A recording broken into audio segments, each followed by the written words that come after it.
இது பாருங்கள், இது வந்து சீந்தில் கொடி. சீந்தில் கொடியில் இருக்கக்கூடிய இந்த சீந்தில் இலைகள், சீந்தில் இலை அப்படின்றது பார்க்குறதுக்கு நல்ல ஒரு ஹார்ட்டின் மாதிரியான ஒரு ஷேப்பில் இருக்கும்.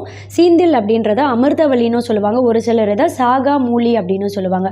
நீரிழிவு நோய் பாதிப்பு, அதாவது டயபெட்டிஸ், உங்கள் ரத்தத்தில் சர்க்கரையோட அளவு அதிகமாக இருக்குது அப்படின்றவங்க 90 நாட்கள் இந்த சீந்தில் இலை தேநீரை குடிச்சிட்டே வந்தீங்க அப்படின்னும் போது இயற்கையாகவே படிப்படியாக உங்கள் ரத்த சர்க்கரை அளவை கட்டுப்பாட்டு கொண்டு வந்து பராமரிக்கிறதுக்கு சீந்தில் இலை தேநீர் அப்படின்றது ரொம்ப ரொம்ப பயன் தரும். ரொம்ப குறிப்பாக ஃபாஸ்டிங் மட்டும் கிடையாது, போஸ்ட் பிராண்டியல் சுகர் லெவல் மட்டும் கிடையாது, HbA1c, அதாவது 3 மாதத்துக்கு உண்டான ஆவரேஜ் பிளட் சுகர் லெவல் எடுப்பீங்க இல்லையா, அந்த HbA1c அளவையும் பராமரிக்கக்கூடிய தன்மை பார்த்தா சீந்தில் இலைகளில் பார்த்தீங்கன்னா ரொம்பவே அதிகமாக இருக்குது.